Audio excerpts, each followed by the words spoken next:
should put my other thing on so I can see what's going on on the laptop. Yo, CJ. Bobby shit.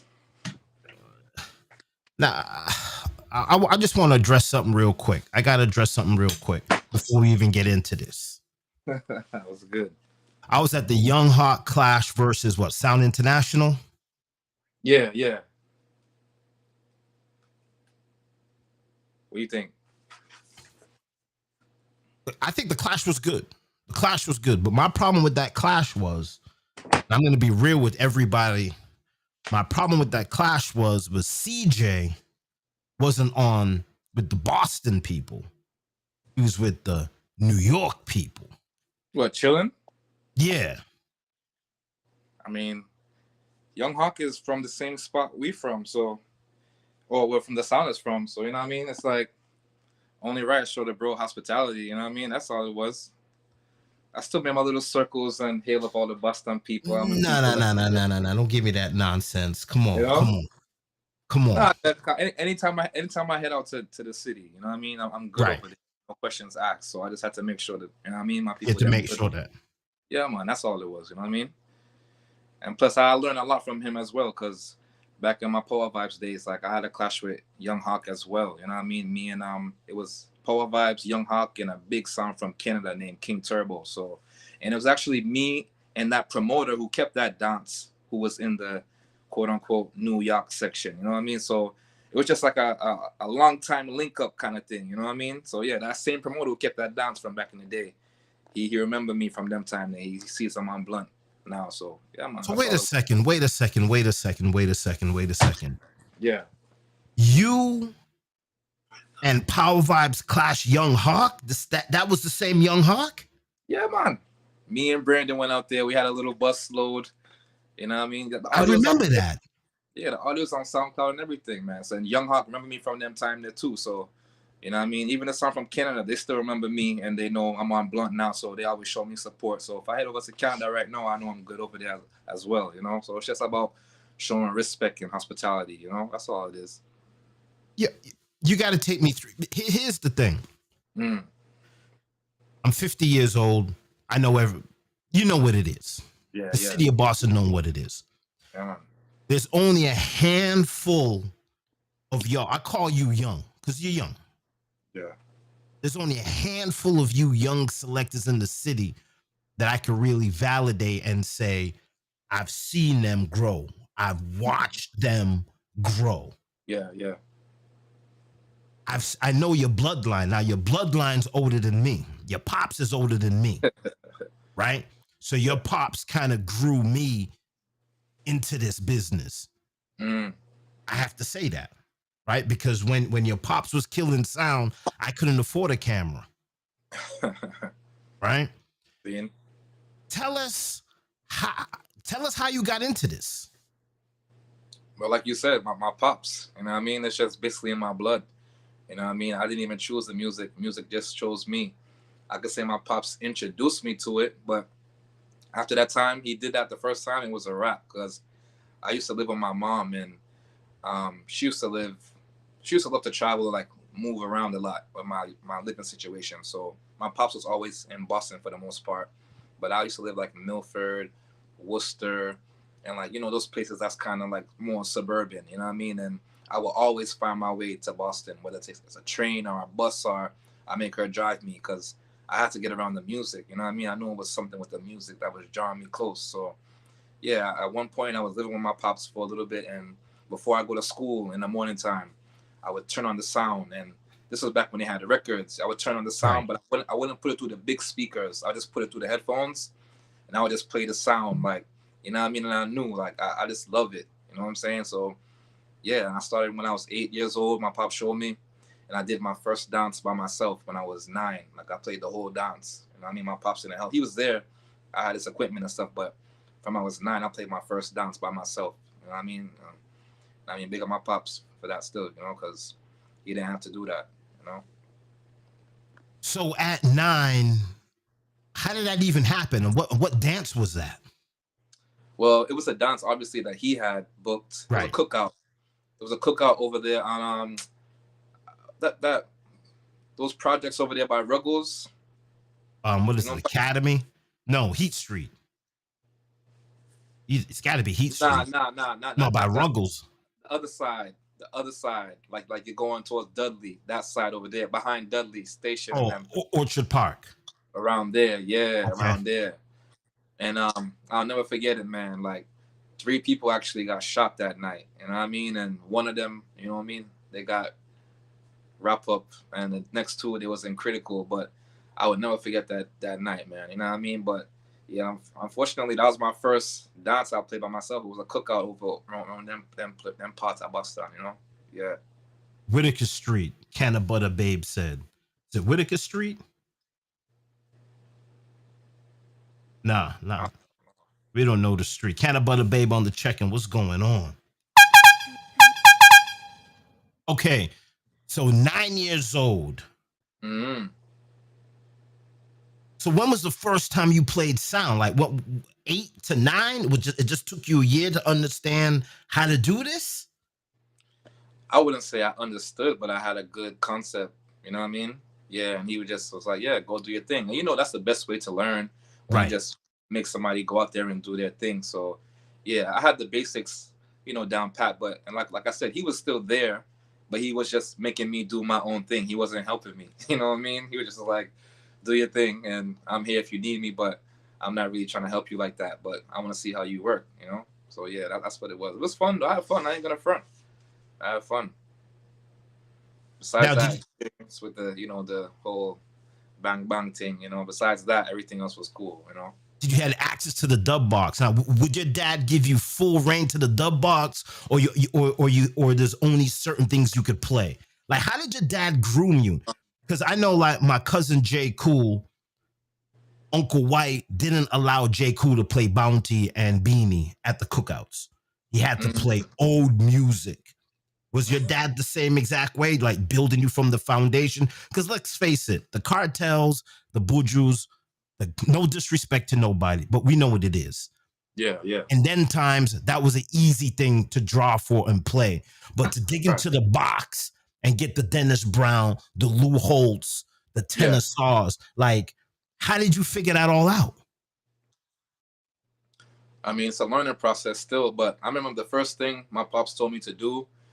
Well, like I said, I didn't live with him for like the beginning part. He would always tell me when I listen to artists, learn their name and learn who it is. You know what I mean? So that's what I really started to do. And big up to I know you're gonna remember Phenom back on 88.9. Yes. Yeah, like that's where I followed from. Like I used to listen to him all the time, like when I had the opportunity. Because even like I said, I used to listen to Brockton at one point as well. So whenever I had the frequency, I would always tune in. I would record. You know what I mean? I play it back when the show done and everything. So when I'm listening to Phenom play on the radio, you know what I mean? I'm listening to the artist and I'm like trying to remember who is that. And I always had a confusion with Prento Kid and Frisco Kid, because them man is something similar. You know what I mean? They do, right, Bobby? Right. So I was like, okay, now I understand what my pops is trying to get me to do. So then, like, boom, all right, boom. I start to understand, like, this is meaning, man. This is, you know what I mean? Like, my caliber of artist. Of course, not Barrington Levy and them, man. I wasn't aware of much them time there. Right. Yeah, but to answer your question, like, my pops, he didn't really say, play this, play that. He just let me do whatever I want to do. The dub box, I would play that at the house if I wanted to, you know what I mean? But most of the time, I didn't even dip in the dub box, honestly. I didn't even really know about dubs like that. I just knew about the 45s and the LPs and, you just going through searching, but I wasn't really into the dubs. I didn't understand it that much, So you're playing on your dad's sound, and then what was the next step? What was your next step? So the next step, I would say, from him telling me to learn the artist and me just doing my 1 or 2 parties with him here and there, I wasn't really on the sound with him. Right. You're 9. I was just learning. Right. Exactly. Right. So the next step after that, when I came, I was like I would say like 14, 15. Like that's when I told him, my pops, I want to play a sound. And that's when me and Cypress, little brother, we was like, you know what I mean? We both want to play. So that's when my pops gave us some dubs. We had the actual plates. I was like, these are for y'all, and you know what I mean? Y'all do y'all thing. So then me and him started to go to the record store every weekend. Like I said, I used to live in Worcester and Milford. Anytime I used to come to Boston, I always save my lunch money. Like my mom used to give me lunch money back in the day to buy my little snacks and this and that. I used to never buy lunch. I used to save my money and say, yo, when I go to Boston, we going to Terrestrial Records, or we going to Beehive, or we going to buy Vibe and check Reggae or whatever and buy some records, because you know what I mean, we got to build up for some tune and stuff like that. So basically, that's what was the next step. You know what I mean? I really joined the sound with him. You know, and then that didn't last too long, because when Brandon had called me, Cypress, the brother called me one day, and he was like, yo, my cousin David, he got a sound and he's building it up and blah blah. And I was like, so what do you mean? Like he got music and stuff? He's like, yeah, he got speakers, this and that. And like he wants us to play with him. Pause. So I'm like, Right. all right, when I forward down, we're gonna check it out. So I forward down one time, and then we went over there, and then it was just history from there, man. Like, you know what I mean? We all got along like family, and David loved the music. And basically all me and Brandon had to do was just play the music. You know what I mean? So basically all of our problems as far as buying the records and stuff like that, they basically vanished. I mean, we would still contribute, but at the same time, we didn't have to, because, you know, we had David there to really help us out with the thing, you know what I mean? So, yeah, after that time, we just was like, yo, we're going to build a song, and big up to Cypress, because he chose the name POWA Vibes, because we had no idea of, like, we had no idea what kind of name or anything like that. First, we chose Gold Star, but then we found out there's a Gold Star in Florida. So he was like, all right, cool. And then Cypress helped us choose POWA Vibes. Yeah, man. So Cypress wasn't on POWA Vibes? Nah. But you know, he's a big brother. Yeah, he's a big bro. So you know what I mean. We going to him because he was on Rhythm Rider during them time. Oh, matter of fact, he was on Third Rail during them time at the beginning. Oh, yeah. Oh, so here's the thing. So before we had Bobby Shakes, we had a thing called Corrupt Souls, which was like a little hip hop record label. Okay. And I had a studio in my mom's basement. My old business partner was Jimmy Shakes. That's where the Bobby Shakes name come from. Okay. His little nephew was Cypress. So Cypress used to come at the studio with me, and yeah, I wish I had it. But I'm gonna play it. I'm gonna play it when we redo this. I'm gonna play it in the background. Little Cypress DJing and playing bass. Well, you got the video? I didn't got it on video. I got the audio. Okay. I got the audio of Cypress in the studio that I recorded him playing bass, him DJing. Damn, from them time there. How old was he them time there? A baby. Damn. A baby.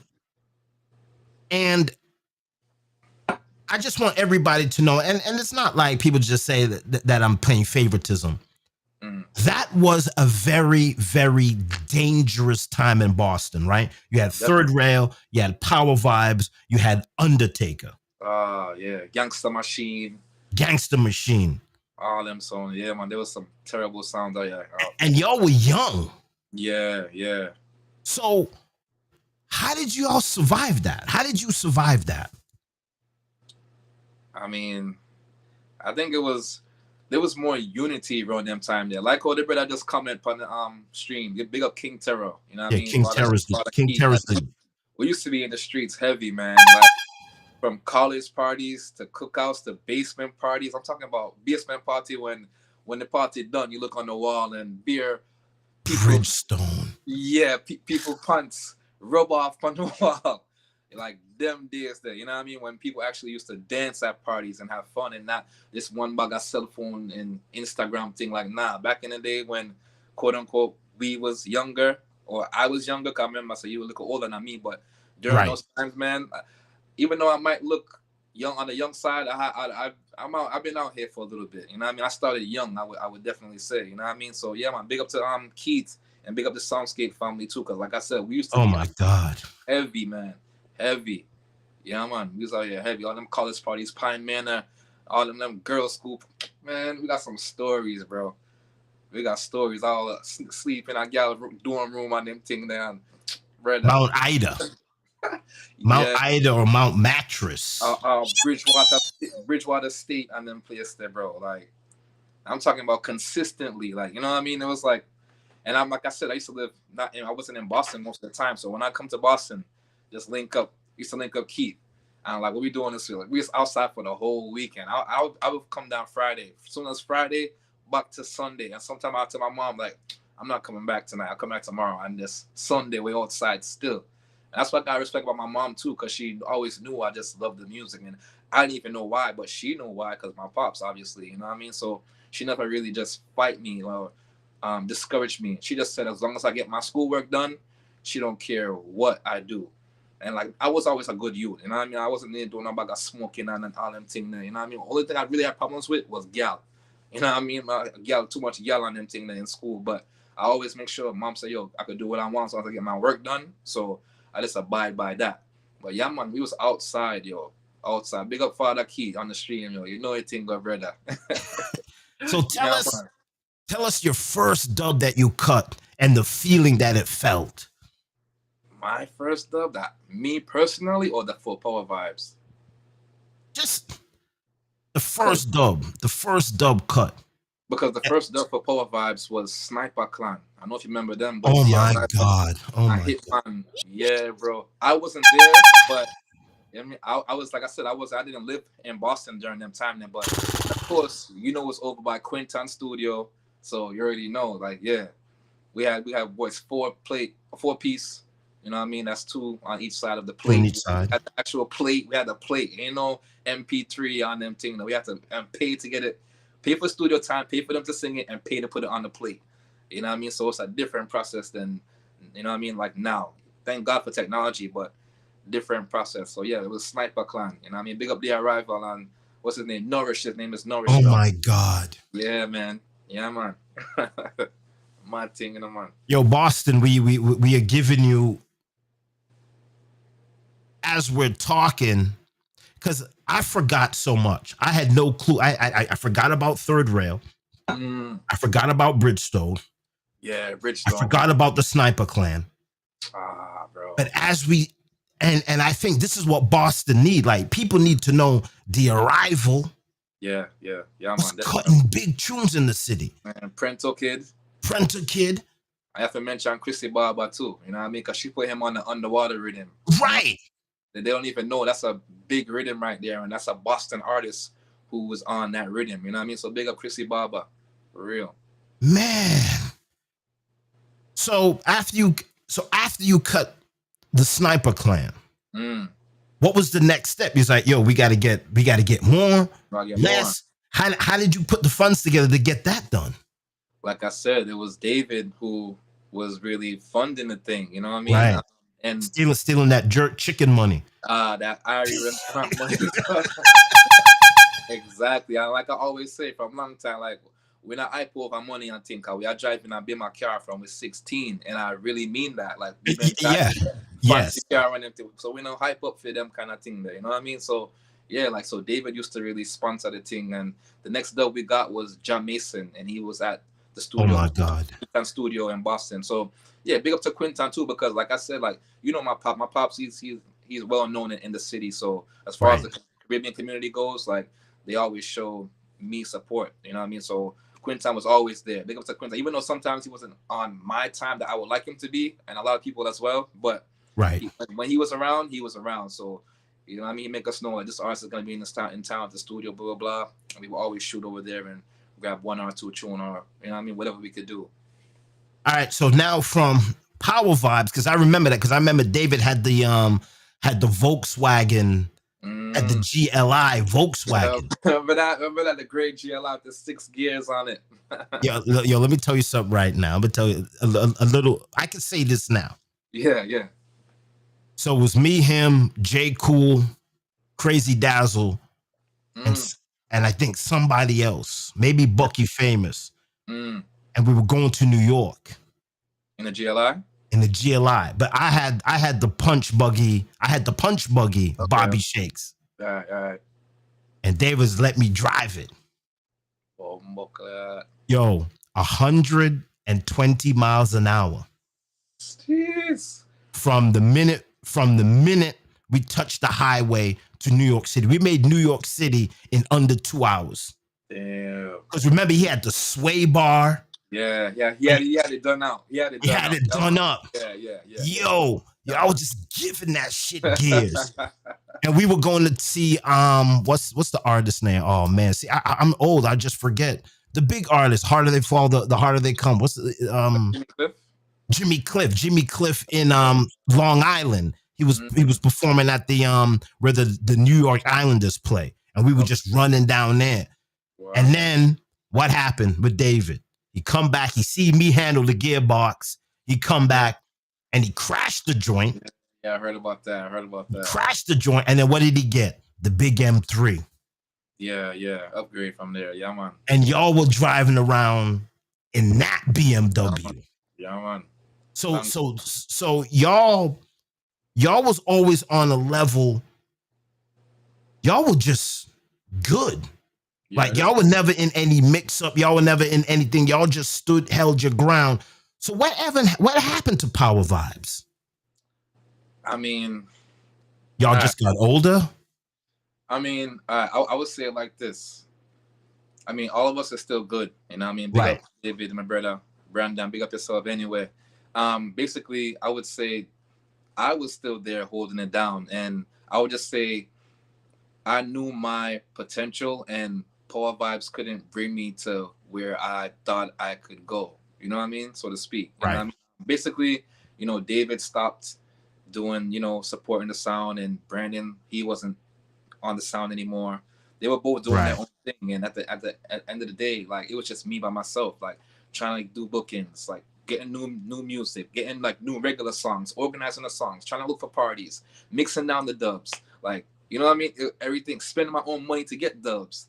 So while everybody, all my friends is out here driving nice cars, talking about buying houses, putting down payments and everything like that, I'm over here patting my pockets like I can't talk about what they're talking about, but I got some nice dubs, like, you know what I mean? Right. So it was like it wasn't really math. The math wasn't mathing, bro. You know what I mean? And I saw a better future for myself. I wanted something better for myself. You know what I'm saying? So, like, I had to just make a better decision for myself. You know what I'm saying? And yeah, that's when I had link up with Father Blunt, and then he gave me the opportunity. You know what I'm saying? So that's how that happened. Like, ain't no bad blood, no nothing like that. I still got all the music and everything like that, but I just was like, sometimes you gotta turn the page. Sometimes, you know.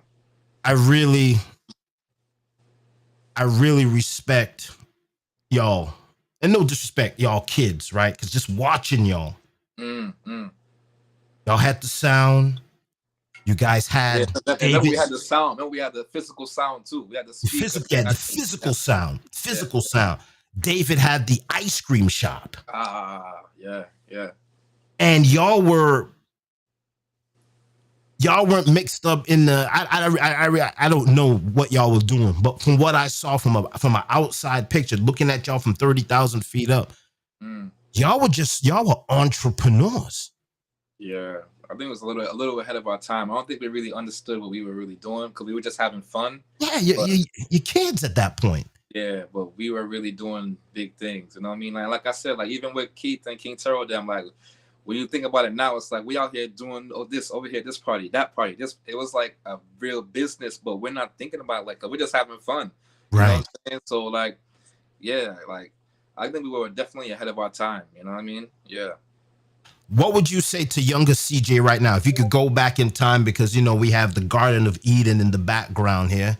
And let's say the aliens come and grab you and bring you back to 1996. What would you change in your trajectory? What would you change? Damn. About music or my life period? Your life period. Like, what would you say? You would go back to your younger self and say, yo, listen, dog, you have to do this because you're going to be an up and coming selector, but you need to do this to get to that. What would you say to a younger CJ? So about my music then, not about my life. Well, music is life. Well, all right. So I'll say two things then. Why? Okay. One off that. So one thing I would say, and I'm just talking real because I'm talking to you. Y'all family on thing, and I know we're live and everything, but I'm just keeping it 100. Yeah, this is just a culture between us. If they listen, if they watch, and they watch it. Yeah. So my mom passed away when I was 17 years old. I didn't even graduate high school yet. So, and like me personally, like, I have another sister. She was in college in New Hampshire, and we was living in Worcester at the time, so she's miles away. You know what I mean? I was still in high school during that time there, and basically my mom passed away, and I would say we wasn't on the best of terms. So I was on the best of terms with her, and I didn't really Right. understand like what she was trying to do. She was basically trying to, you know, show me a little tough love. You know what I'm saying? But I didn't really understand that. You know, coming from a woman, it's just that she's just trying to get me prepared for life. You know Right. what I'm saying? She don't want to be all soft on me. You're my baby, this and that. She got to be a little bit rough with me. You know what I'm saying? So basically, I always felt like, or for the most part, towards when it got close to her passing away, I felt kind of like she didn't love me. You know what I mean? Okay. So if I could go back right now, I would definitely tell her like, you know what I mean? Like I know you love me, and you know what I mean, it's all good. And I mean, I'm proud of you, and I know you're doing your best or whatever. So that would be the first thing. You know what I mean? Because I never got to tell her that before she passed away. And then as far as the music goes, I would just say like stay focused and don't take no distractions. You know what I'm saying? Because like there's been a lot of haters. Like for one example, like I'm not Jamaican, so people want to talk this one bugger thing and Right. but it's like my love for the music surpasses all of that. Like look, you can go over Europe and then place there, and they love the music more than enough people in Jamaica or even the Caribbean, so to speak, because they're keeping big shows and producing songs with the artists them and making money off of it and stuff like that. So you don't have to be, you know what I mean, from a certain place to love, you know, you got from Trinidad to love soca or Barbados to love Over or whatever. It's just your love for the music, you know what I mean? I said, so my music has brought me places, a good amount of places around the world. You know what I mean? That's just me flying, people booking me to fly to go play for them. You know what I'm saying? And yeah, like that's my actual love for the music. So I would just say like, you know what I mean? Continue and don't even listen to the negative. Of course, you got to take a little bit of grain with it so you know what's going on and you're aware, but don't even worry about that. Just when you hear that, just go stronger. You know what I mean? And just keep going, because I'm very passionate about my music. I don't even watch TV like that. I got my little TV on right now, but it's usually just like this. I might have a low volume, but I don't really watch TV. I'm just in my laptop doing music.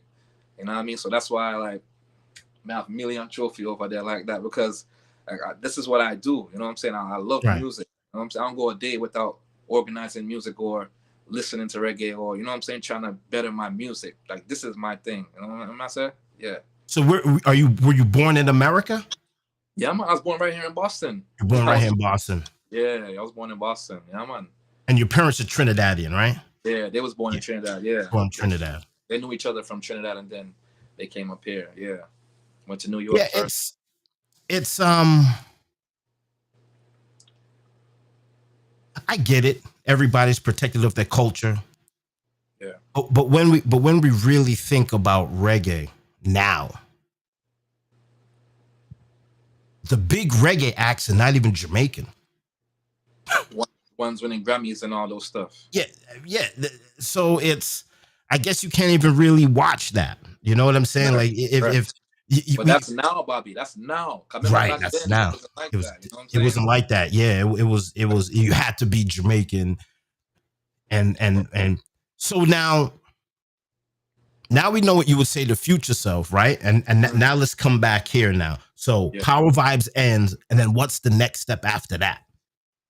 So I had linked Father Blunt, like we was talking, and my life just changed right there on the phone. There wasn't no thinking. I'll think about it and get back to you. Not because he heard of me before too. I think he was at that. Remember that party I said at the clash I did with Young Hawk and the he was at that dance too. Father Blunt was at that dance, and so coincidentally, I brought me and Brandon on Power Vibes. We brought Blunt Posse to K's for a Halloween party. You know what I mean? So I always had that link with Father Blunt. I'm the one who made the link, called Father Blunt. And when I talked to him, like, yeah, he didn't even charge me no one bag of money like I thought he would have. I was like, yo, send me a couple dubs for the promotion, put in a commercial. He sent me, boom. I'm like, damn, the big six sent me 2 berry salmon. I'm just like, damn, them time that I didn't have no berry salmon for Paul. Right. So I'm just like, damn, like some big songs. You know what I mean? Anytime I go to like World Clash back in the days, I would always see him. I would walk around and see who I could meet and connect with, and I would always see him, and he would always be like, yo, what's up? And greet me with open arms, pause. You know what I'm saying? But he was never like, yo, buckle on, You know what I mean? I don't want to talk to you. But people who know Blunt, he's not talky like that. You know what I mean? He don't talk to everybody like that. So for him to do that to me, I was like, okay, something. You know what I mean? He must have seen something in me, and I felt that energy. So I mean, so it's like, yeah, like I said, when I linked him that time and we was talking, there was a no. I'm gonna call you back. I'll think about it. Blah blah. He was just like, all right, bet. I was just like, what? I was expecting him at least to say, I'll think about it. I'll call you back. Blah blah. It was right there. My life just changed right there. Like literally, my life changed. Literally, Bobby. What caused you to make that phone call? Like, why did you decide to call Blunt Posse and bring him to a show? Like, why Blunt Posse? Why? Well, because we were doing events. Okay. So Yep. Yep. So yeah. So we was like, I mean, let me bring up Blunt Posse this time. Like one time I even brought up the song from Japan called King Jam. But yes.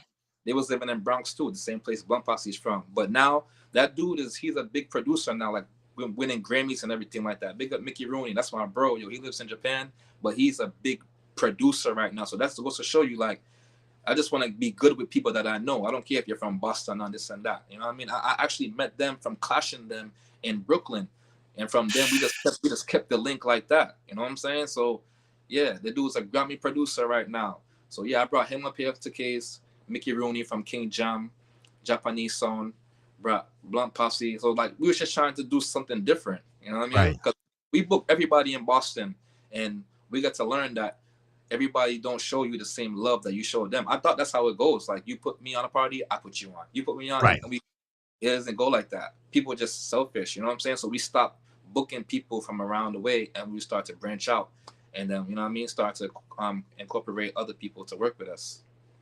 Let's be real. Let's have a real conversation here. Yeah, a long time. What sound in Boston did you fear? I mean, come on. There has to be someone that you feared, or was there no fear at all? POWA vibes. Yeah, when you on POWA vibes, who did you fear? Nobody. I clashed really, and I won. I clashed all of them already, Bobby, and I won. And if I didn't clash them, they tried to. It must have been like a little who can bust the dance kind of party, and then they want to try to act like they won and change the rules and everything. And I expect them go on with them Nicotina, but it's not officially a clash. But yeah, I don't want no winnings where I feel like I have to cheat or change the rules. You know what I'm saying? I want a legit win, because that way I know I can go out of the country or out of the state and do my thing and I'll be legit. Because if you changing the rules and all this kind of stuff, you can't go nowhere. See what I say? That's why you don't see none of them now. You don't see none of them now. Right. So you get that Barris dub for the commercial, for the show. Yeah, man. What is going through your mind? Are you thinking this could be me someday, or is it like I can't achieve this? Nah, I wasn't thinking about nothing during them time. I was just had my promoter cap on. I just wanted to play music, and that's it. I wasn't thinking about joining Blunt Posse or nothing them time there. Yeah, I was just happy. I was content with POWA vibes. Right. So, okay. So now you're on Blunt Posse. What is the first big event that happened to you while you were on Blunt Posse? What's the first thing? Was it a clash? Was it a play out? What was it? Juggling? What was it? I think we had a clash. In 2017 in February. I think we had a clash that year. Yeah, I think we did. Was a clash? It was either a clash or one of those dub plate kind of parties where, you know, everybody's playing dub plates. Right. But yeah, I went down. I went down there. Blunt was like, "Are you coming down?" But yeah, I went down. Like, of course, I didn't play like the first time I went and stuff like that. But you know, I was just mainly going to show, like, you know what I mean? Like, I'm about the ish. Like, you know what I'm saying? Like, even though I'm not playing whatever, like, I just drove down and drove right back after the party. Like, and Blunt's like, "Well, you going back home now?" I was like, "Yeah." He was like, "You sure?" I was like, "Yeah, I'm good, yo." Drove back home. I link him, like, "Yeah, I'm good. I'm safe. I'm at the crib, blah, blah. Link up tomorrow, whatever." Boom, boom, boom. But yeah, that happened a few times. There was a few stuff for 2017, and I just kept driving down, coming back. And then I believe it was 2019, they had a clash. Well, before that, actually, like, I was doing my little juggling stuff like that. You know what I mean? Like, of course, here and there in Boston, because I don't play out that much in Boston, but of course, people was calling me, like, I had my same links that from POWA vibes. I had my same connections, and then I just let them know, like, I'm playing Blunt Posse, and most of them heard of Blunt Posse before, and they're like, "Oh, stop, you're on Blunt Posse." So they was, you know, excited about it. So the same connections I had. Like, you know, I was going like Texas, California, and you know, stuff like that. So I was still doing my little juggling thing, but I wanted to be in the Clash world. But Right. I didn't really tell Blunt like that. You know what I mean? He didn't know I was really like heavy with the Clash. He just knew I wanted to just be a part of the team. But I told him, I was like, yo, I just want to be a part of the team because I'm just doing this by myself and I just want to play music and I can't really Right. do it by myself. See what I said? So it wasn't really about trying to take nobody's place or, you know what I'm Right. saying, trying to outshine nobody. I wasn't trying to, you know what I'm saying? Because I got a team in New York as well, like I said, but I just wanted to be part of the team. That's it. So just to show them that I'm loyal, whatever, I'm with it. I was driving down. And then we had a clash. This was 2019. And like they was doing the early juggling. So then during the early juggling, friggin', I was just chilling by the sound. And then the main MC for the sound, he passed me the mic. And I was Oh like, God. what the hell? And it's a big clash that they had. Like, damn. I'm like, he was like, yo, when you're ready, just talk. I was like, all right, bet. So I took like 3 to 5 minutes to get myself together because I'm like, shit, man. Like, I wasn't prepared for this. Yo, I wasn't prepared. And that's what I got to learn. Like, yo, you got to be prepared all the time. You know what I'm saying? Like, always got to be prepared no matter what. If somebody says this and that, whatever, just be prepared no matter what. If you know Blunt Posse's playing, at least be prepared. Like, you don't know what could happen. You know what I'm saying? So, yeah, he passed me the mic. I took a few minutes to get myself together. Started talking, and Bobby, I wasn't even thinking about, like, mind you, this was my first big dance on Blunt Posse, so I wasn't even thinking about, like, the aftermath. But you see, as soon as I jumped on the highway to get back home, my phone was blowing up. Like, CJ, going butt. I was like, yo, I wasn't even thinking about who's gonna hear the dance and who's paying attention. Because yo, this is a Blunt Posse. Anything, I could do a baby shower right now. If I don't play good, somebody's gonna talk about it and it's gonna make a circle around the world. You know what I'm saying? So, right. So when people was hitting me up, commenting like Facebook, tagging me, this and that, CJ, a Blunt Posse. I'm like, yo, and then they dropped the audio, and I was like, yo, because they had it on live stream, and then when they dropped the audio, it was a wrap. People started like, yo, CJ, going good and this and that. And mind you, I wasn't even ready. You know, I had no idea I was gonna play, no, nothing like that. So I was just going off with my brain because I know what songs he said he's gonna play. Like usually people have time to prepare for Clash because they know what songs they want to play. But I was just going like, he's gonna play Beanie Man Sim Simma. All right, maybe we'll make a quick talk for Sim Simma. He's gonna play a Bone Together. Now, you know what I'm saying, like that. But when you're in a Clash, you want to prepare a little bit more than that. You know what I mean? But yeah, I was just going off my brain and yeah, it did good. You know what I mean? So yeah, I would say that would be my first eye opener dance. It was in Brooklyn against Stereo 5, 2019. You know, man. So when was the first time you got around the dub box? Like, because I know a dub box could be intimidating. Like dub box is very intimidating. Like going through it, like what was that feeling like? Like going through the dub box and making the selection. What was that like? So basically, it has to be hectic. After the third time I went, it was the second or third time I went to New York just to show Blunt at him. You know what I mean? Right. He gave me the physical hard drive with the music on it, and I was like, all right, bet. Went home, man. That thing was so loaded. I was like, wow, they don't have no small songs in the box. Like POWA, we have a lot of mediocre songs. Like, you know what I'm saying? Of course, no disrespect, but Blunt Posse don't have no small songs. Every time you play a song, people's gonna be turning their neck like, oh snap, it's a big sound. Like, so when I was going through that box, I was just like, damn, though. And there was so many tunes. I was like, it's gonna take me a long time to organize this. You know what I mean? So it did take me a while, but I was excited. Honestly, I ain't gonna front. Even up till now, Bobby, like, I wake up every day. I even tell Blunt this all the time, like, yo, thank you for, you know what I mean, believing in me and giving me the chance, because you didn't have to do that. You know what I mean? I said, every day I wake up, I'm still on that same high. Like, yo, I play Blunt Posse. Like, I never lose that hunger. You know what I mean? I'm still hungry like I just joined. I think that's what separates me from a lot of people as well, because I got that hunger. Like, I'm not just content because, yeah, man, I play a Blunt Posse. Blah, blah, blah. Like, nah.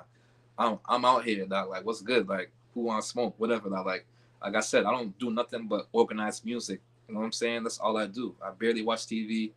I'm just listening to music, hear what new tunes is out there. I'm not going to my dub box. I'm mixing down dubs, doing something to make myself better. Even up to now, I still go through the box and I'm like, damn, I forgot about this tune. You know what I'm saying? Like, so the sound is loaded, Bobby. I ain't gonna front, loaded with big tune, man.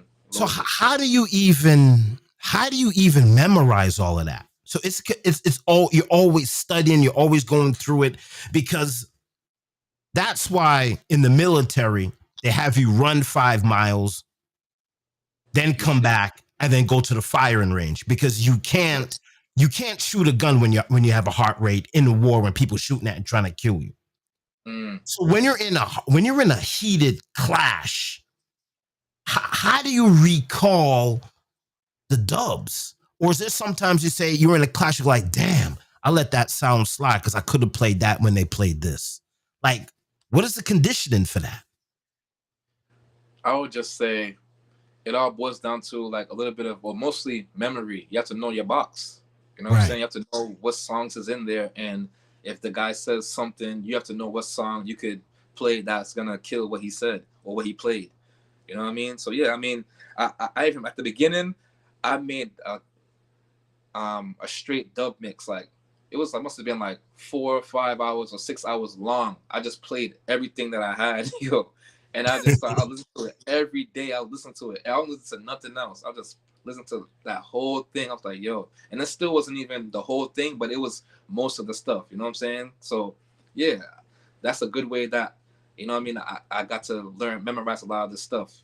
Because even then, I didn't even have the whole box. I was still missing a few stuff. You know what I'm saying? Even up to now, there's a few stuff that I don't have. You know what I'm saying? But I have majority. We don't want nobody to get tricked. So that was your best experience on Blunt Posse. What was your worst experience? What was the time? Okay, so give me your best experience. My best? Your best experience. Where you thought, I'm made for this. When I kick up Bass Odyssey. Jesus. That's when I was like, yo, I could not even believe it. I got home, I called Blunt, like, Blunt. I was like, what? I was like, yo, I just kick up Bass Odyssey. He was like, what are you talking about? I was like, yo, I just kick up Bass Odyssey. He was like, what are you talking about? He was like, did you record it? I was like, yeah, I think they recorded it. I'm gonna try to get it right now. I'm gonna call you back. He's like, all right, man, I have to go on Twitch and download it before they took it off. But luckily, I got it in time. You know what I mean? But yeah, man, let me give them some kick. And up till now, they haven't came back to Boston since. So anybody think I lie? Check the map. 2001 it happened, and Bass Odyssey hasn't been back since. And if Keithy wasn't Father Keith's son, he would have got kicked off the sound. I'm pretty sure. Big up Keithy, you know what I mean? I know you have me up from that, but man, it was like this before that, but you know, here's the thing. Me and Squingy are personal friends. If you kick up my sound,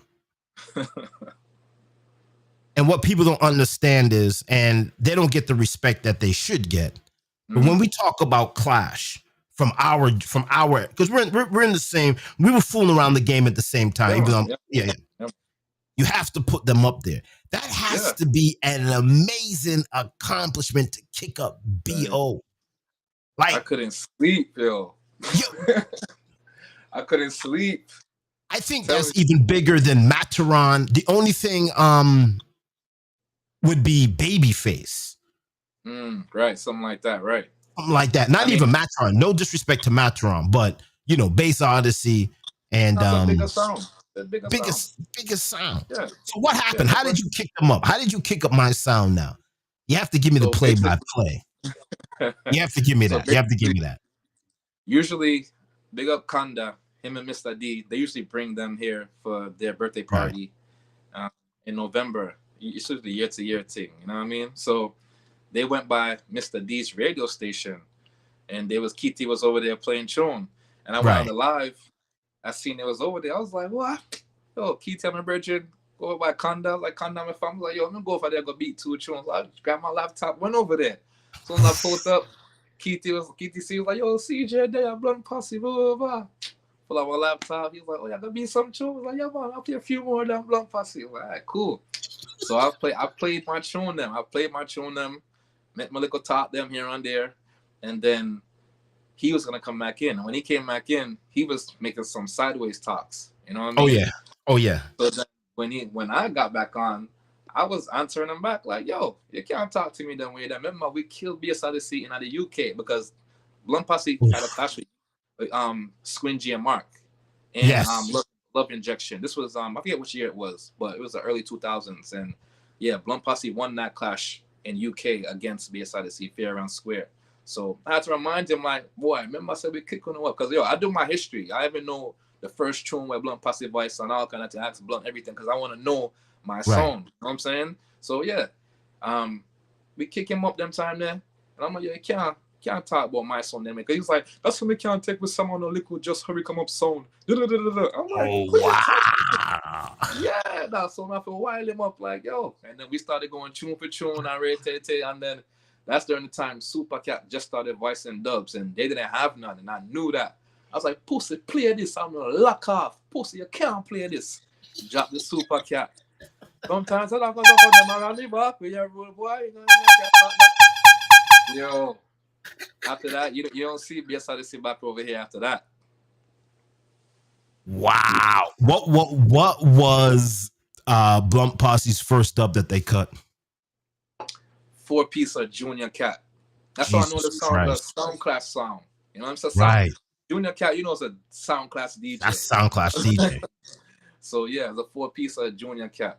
Yeah, man. Jesus Christ. And for those that don't know, there's 2 songs on one side of a dub plate. A dub plate is what is a record. Mm-hmm. Right. And there's 2 sides on it. Heavy metal.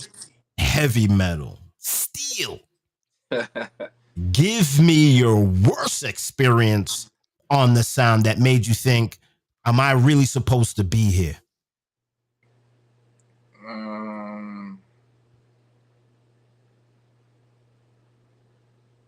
Yeah, that's a good question. I know I'm born for music. You know what I mean? There hasn't been any time like that. Of course, I have my ups and down days, and I mean, sometimes I'm disappointed at the amount of calls I get, but I know time is a factor. You know what I'm saying? When I keep doing my thing, I'm gonna keep growing and growing in the music. You know what I'm saying? But as far as even Boston alone, I'm like, yo, if it was for Boston people, I would have stopped playing music a long time. You know what I mean? Big up to my SoundCloud, because they don't support me. Boston don't support me, man. They don't support me, yo. Like, as far as not even giving me money, like nobody don't book me like that. Yo, really and truly, ain't nobody out here who can play music like me. Soca, disco, souls, hip hop, like all in one, and SoundClash and everything, and do studio work on all them things. There, nobody love music like me. Nobody, not one person in Boston. Big up to everybody. They have their own levels and things, but nobody is at the highest level like me. We didn't even show. We didn't even want to get bossy around here, but me just say. Hold on. What are we here for? Hold on. We chop off this. Yeah. Turn on this. Hold on. You just have to turn the camera around. Oh, okay. Hold on there. Let me get this back up and run. You see this? Wow. See them, yeah? There's a few of them, yeah, bro. I'm in the next room just for them there alone, bro. And this is the most recent one. Brother. I'm gonna hype and boast, but as I said, if I would say that would be one thing I say. People don't give me the respect or the endorsement. Why for that? Right. But, you know what I mean? They don't give me no push. Some little boy went forward the other day. We never even play a record or don't even love the music like that. Somebody will play a top 10. I won't go get forward off a top 10. You know what I mean? You see them get crazy bookings. And it's like, just because I ain't in certain people's circle, I not click no elbow with no boy if you them book me that. You know what I mean? I'd rather stay home and do my radio show over B87, and that's it. Dog. I'm good with that. Cause yo, you see one thing too. Like I said, if it wasn't for my SoundCloud, I would have stopped playing music. And if it was for Boston alone, I would have stopped. Cause when I started doing B87 in 2019, yo, every time I play, sometimes I would say probably like 10 shows I haven't recorded, but majority I'm gonna show them I do. I have over 300 shows on my SoundCloud for B87. Wow.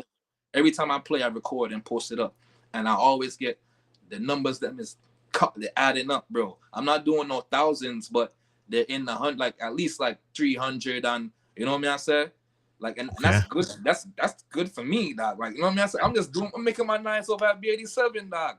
You know what I mean? I said, I go to sleep. I usually post the shows when I go to sleep, or before I go to sleep around like 10 or 11 on a Friday, if I have time. If I have to do a dance, and you see the next day I wake up and check the SoundCloud, it got like 40 listens. I'm like, bumbleclot.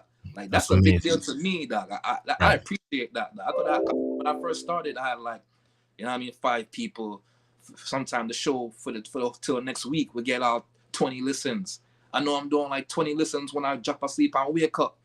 You know what I mean? I said, so it's like everything's improving. Like when I check the stats, people in Brazil, UK, Africa, like people is really like, and people, some anonymous people sending me friend requests on linking me like, oh, how you do this? How you do that? Yo, I listen to you on B87, this and that. And you know what I mean? So it's like, I have to big up VOG, you know what I mean? I J Cool them, because like, even though it might not be a big deal to some people or whatever, they think I'm just over there making nice.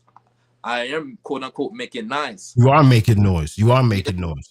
But like I said, it's still discouraging at the same time for your own home city to not really give you the respect like that. But they say a king never get crowned in his hometown still. You know what I mean? So I think that's what it's all about. I mean, I beg nobody, no friend, unless I talk the truth, dog. See me, I say, I'm no price now go down for none of that too. I don't care. I could have ball till kingdom forward. Straight, I'm gonna stay there and book them same selector. That's why when I go out, people are, yo, these DJs is whack. I'm like, don't talk to me, talk to the promoter, dog. Right. And they want something different and this and that, but them still book the same people, dog. When I book somebody else, it don't have to be me. There's a lot of DJs out here where don't get booked because they doing the same circle. Some must be a partner draw or something. Maybe them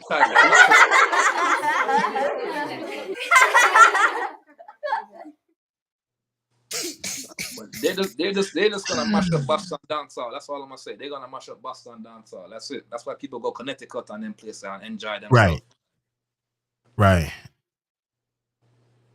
Yeah, I think. How old are you? 36. You're 36 years old, and I could call you a veteran. Yeah, I could call you that. I could call you that because you have to do 10,000 hours of something to be good at it, right? 10,000 hours is usually 10 years. Okay. Yeah, so if you're 36 and I subtract 10 years from your life, you're 26. Yeah, right. What were you doing at age 26? Music. Remember, I started music from 8 years young, so. Okay. So then if I subtract another 10 from 26, you're 16. 2 more years than a veteran. Jesus Christ. Young veteran. Jesus Christ. Yo, people don't even know. Like, I'm no disrespect to any of these young sounds, but I have love for you, Cypress, Vado, Terra, Keith, a lot of y'all, because y'all have been. Boston is done with any type of entertainment. Period. There's Thuggy Juggy, man. Juggy, for real talk, man. Behind time, man. Yeah, Boston is. I'm gonna be honest though. I've never had any beef with Boston. I don't know if people hate me or they talk shit behind my back, but I've always got love from Boston, and that's because I'm in a different lane. Yeah. There's no other website photographer or video man that's competing with me. And if there is a video man or photographer, I get along good with them. So, but with you now, is it really hate or are you swimming with the sharks? Because there's a lot of sharks out here. Yeah, man. So Nah, I is it wouldn't, I hate wouldn't, or I is wouldn't it call it or hate. are we swimming with the sharks? Like I said, I just said them. They don't support me, dog. That's all Right. I said. You know, what I mean? I don't call it hate. They just don't support me, dog. You know what I mean? I say, and I still keep going. And yes, I think it's a crab in a barrel thing. You know what I mean? Nobody Wow. want to see. Everybody want to see you doing good, but not better than them. And they know if they put me on a dance with any one of them DJs, me by myself, me don't need nobody to talk and mix with me. I play by myself. You see me? I said, so enough of them need somebody to mix or talk for them. You're not bad selector. I do it all by myself, dog. You know what I mean? I'm a one-man army, dog. Literally, dog. I can mix the songs, them. I can change the beat, do the studio work, everything like by myself. I don't need nobody, dog. That's why they're afraid of me. I make it worse if I'm juggling in a party. I'm going to drop my Vado dub in the middle. Me can do that too if it goes so. If we can Right. play like Stone Love or wherever. You know what I'm saying? I'm not afraid of no sound, dog. And enough of them can't do that. You see me? So if they want to try to hold back talent, they could only do it for so long. God's timing is perfect, you know? God's timing is perfect. All right. So now let's go to the future. Yeah, You man. had a clash when? Was it last week? No, 2 weeks ago. Yeah, week before that, yeah. Week before that. Who were you clashing? Natural Affair from the UK. Jesus Christ. Yeah, man. Take me through that whole. Take me through that. Take me through that. Take me through it. You got to take me through it. What happened? First round, second round. Was it a complete? You told me it was a lock off. No, not this one. It was, but they didn't lock it off because they tried to change the rules on one bag of thing. But So that's take me through. different. Take me through the first round, second round, like, All and right. give, So and give me the big tunes that you draw. Give me the counteraction and the speech. okay. Let's see how good your recall is. I would say, all right, first round. All right, they did the coin toss. I won the coin toss, and I Right. told them to play first. You know what I mean? I said, just to show them, said, I'm not afraid of them. You know what I mean? I was like, y'all go play first. You know what I mean? Who you are, Bill Belichick? Only Bill Belichick does that. I'll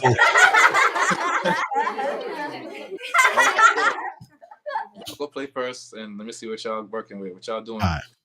They wasn't really saying nothing like that. So, you know, I went in there, and I would say one speech I remember from the first round. He played a Chronics talking about the song Best Friend I Could Protect Your Life are the worst thing you could ever see. Yeah. Remember that song there? Yeah. So when I came in now, one of my first songs I played was a Chronics. I was like, him play a Chronics song called Me and Friend. I was like, pussy, me no know you. Me know you from Cypress and Sir E, but me no know you. And I played the Chronics. I played the Chronics, They Don't Know. They don't know. Oh my God. Pop down. You know what I mean? Big forward right there. You know what I mean? And then basically, like, I wrestled around. I was dropping some English artists. You know what I mean? Because I knew they was gonna try to do that, but I really did it heavy before they did it. Yeah, you have to get rid of them. You have to get rid of them. You have to get rid of them. Get rid of them. Get rid of them. I dropped Wash them out. some Boston artists as well. But then the main thing I would say I did that surprised a lot of people. Like I dropped like a lot of Bounty Killer for the first round. Like on one rhythm, I must have played probably like 11 Bounty Killer, and I was just like, they say I play like 357 songs in one round. People saying all them kind of thing like that. You know what I mean? But yeah, I was shooting the first round. I wasn't waiting to, you know what I mean, for later on or nothing like that. You know what I mean? So I won the first round, and then the rules were supposed to be they judged the first round, and then all of a sudden they didn't judge it. So I'm like, okay, so. Okay, all right. That's some bullshit. Second round, they come in, they kind of catch a little vibe because they saw how I play and understand what Boston likes a little more. Right. So he didn't really say nothing that I could recall. You know what I mean? Right. To me personally, the MC is kind of weak. Some of my brethren them say him bad this and that, but to me, he ain't. I'm not saying nothing. You know what I mean? Big up Squeezely. It's all, you know what I mean? It's just a sport, dog. So it's a sport. It's just a sport. Yeah, I mean. Just to work on your craft, dog. Work on your craft. But, yeah, he didn't really say nothing to that I could remember. So then again, what did I do second round? Second round, I just started with some I Love All of the Gun. Them. Like, you know what I mean? We had a combination. Keep them shine and Chris. Yeah, Shabba and Shine It in combination. And that Shine It is the promoter's good friend. So I was like, man, I play one of your good friend in a combination with Grammy artists. Drop that one there, mash up the place. And then, you know, from there, the momentum just kept going. I won that round again. You can't tell me something never win that round there. I mean, like, the audio's out on SoundCloud. It's on my SoundCloud as well. It got like over 4,000 views already. It's on YouTube as well. 4,000 views? Yeah, man, in less than 2 weeks. Wow. YouTube got like 3,000. But yeah, the numbers is climbing up there. And so the third round, they were trying to be on this cartel thing because they heard my last clash I did in Boston with Dynamite, and I played like the first round. I played like probably like 8 cartel on one rhythm. I just you clashed Goldfinger Sound? Yeah, I beat them up, but they didn't win one round. I embarrassed them. That was horrible. Big up Dynamite, but I mean.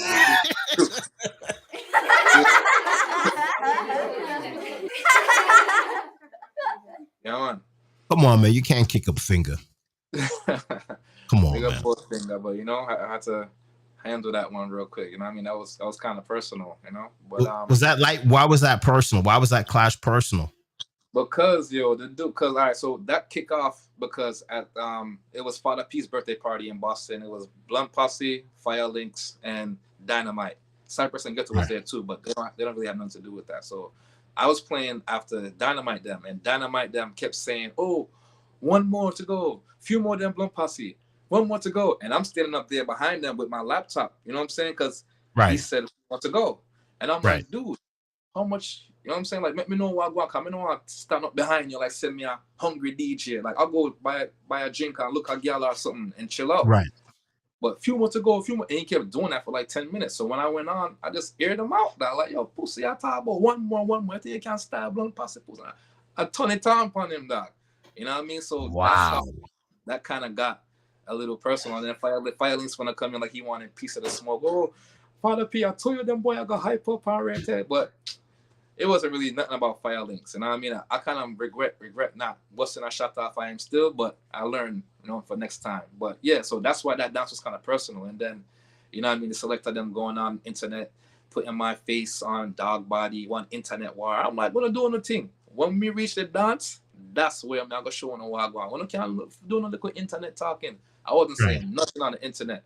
Cause that's not where my badness there. My badness isn't on the dance. So I made sure I kept that same energy and remember everything they did for when we got in the dance. And then I just turned it on them wickedly. Like I think I performed better in that clash than I did this recent one. But for some reason, people, they like this last week's or a couple weeks ago clash better. You know what I mean? Yeah. So let me tell you something right now. Sometimes, like if you're in the coffee shop, right? Yeah. Broad daylight, and the dude across the street owes you money. Yeah. Right. And you're eating your coffee. You saw this in American Gangster. Yeah. And the dude come out the coffee shop, and he comes with the glass, and he's all like, "Yo, you owe me money." And the dude's like, "What you gonna do? Shoot me in front of everybody?" And he busts him in the head, took the money out of his pocket, and left the change in the glass. You should have busted the shot after Fire Links. Yeah. No, I learned that. You can't let that go, because in dance hall is a very dangerous. Dance hall is street business. Yeah. Right. Yeah. So I know you were there, and I know Father P's gonna see this and send me, "Yo, Bobby Shakespeare try to fuck up my thing," but nah. Sometimes you may have to. Sometimes you have to bust a shot to let people know. Yeah, man. Wagwan, you know what I'm saying? Yeah, definitely. So next time you can't take no shorts. Nah, definitely. Because Fire Links is the best of Fire Links is behind them. Right. Yeah. So sometimes now when you get them legends in the corner, you just have to bust their throat. Yeah, man. No, definitely. I definitely learned from that. You know what I mean? When I shot, everybody I pick up con. Everybody. Yeah. I mean, you can't have 11 in the clip and 1 in the head and don't. I mean, the clip's illegal. You can't have that many bullets in your gun in Massachusetts. So they're gonna give you the maximum sentence anyway. So we might as well just empty it, right? Empty it. I mean, you're going to jail for an illegal firearm. They're gonna give you 2 anyway. So you might as well just empty the gun. Might as well. Yeah, might as well.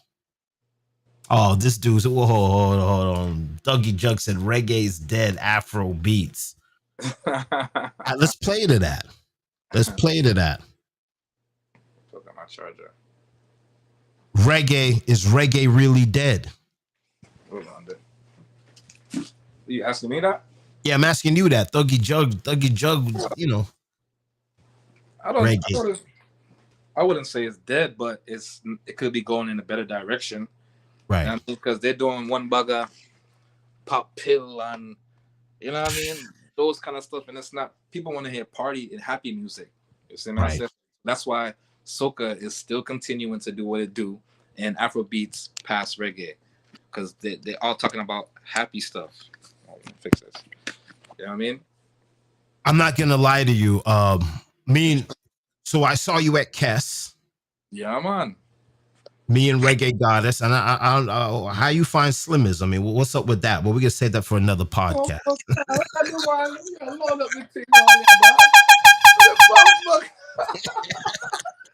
You're troubling up, bro. So let me ask you this. So let me ask you this now. Yeah. And I think this is going to be a very controversial thing. Mm. When you at that Kess show, right? And you're watching that show, and you play reggae. Yeah, man. And how did you feel to see the Kess crowd reacting, and you go to a lot of reggae shows and not seeing the same exact vibe? How did you feel about that? The Kess performance or the DJ's performance? No, like Kess performance. Like you see everybody going crazy over Kess, and it was a good vibe. Yeah, yeah. How come we don't get that with reggae? And what was going through your heart? Because reggae is your love, because you play it, but it doesn't seem as getting the escalation like soca is. How do you feel about that as a soundman?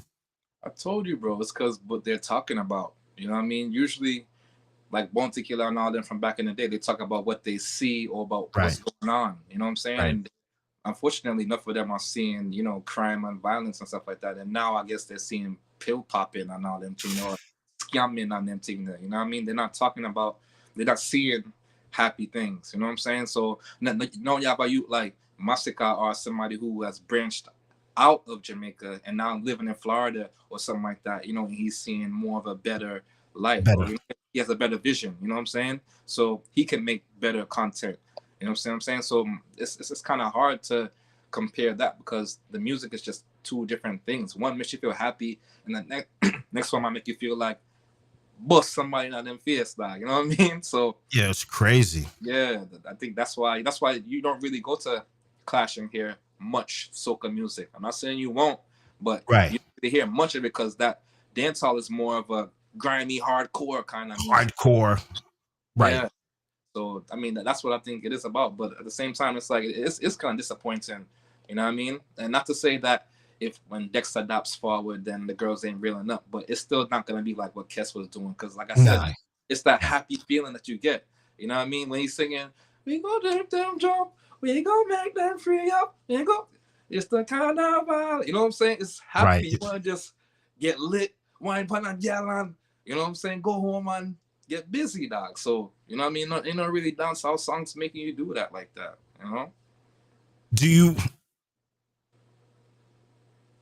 Another question, and is SoundClash dead or is it coming back? How do you feel about it?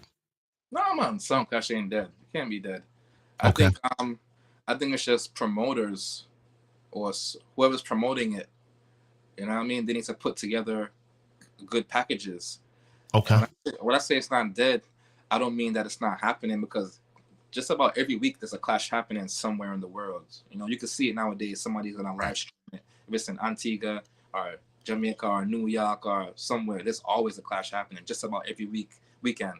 So, but the thing is some of them are just, they don't need to happen. You know what I'm saying? Some of this is two sounds from the garbage bin clashing just to clash. I mean, I guess you gotta start somewhere. You know what I'm saying? So I can't really fight them. You see what I said? But at the same time, it's like, is that really good for the sport? You know what I'm saying? maybe they could just do it and don't publicize it, just record it, because that's what we used to do. Big up Keith, Father Keith, King Terror, big up Mod Song too, because me and them, I POWA on POWA vibes. We used to clash enough times and just record it, you know what I mean, or even don't record it, just amongst us or whoever's in the area, you know, and that's how we practice. You see what I said? And yeah, enough of these dudes think, oh, you gotta record it or put it on Facebook Live, and you don't have to do that all the time. Just work on your craft. You see me? And then when you reach to a certain level where people want to see you doing it, then you know what I mean, you'll have that big stage or whatever. But yeah, I don't think it's dead. I just think that a lot of the sounds also are charging big money to clash, because again, dubs aren't cheap. Dubs are very expensive. Yeah, Damian Marley them want like 1,500 or $2,000, like, you know what I'm saying, for a 2-minute song. So it's like, but you can't have the promoter pay for your dubs though. You know what I'm saying? But at the same time, I get where the price thing comes in. You know what I'm saying? Where it sounds want to charge a high price. But if you want to just be a part of the sport, just be realistic with it. That's why I respect Father Blunt, because anytime I clash in Boston, he know ain't nobody gonna pay the Blunt Posse price for what they get in New York. You see what I'm saying? He just makes it happen. He's just like, yo, make me work. He basically lets me work it out, and I just confirm the final thing with him. He's like, all right, that's cool. But we ain't getting no New York Blunt Posse money, dog. You see me? He just makes it happen for the culture, so to speak.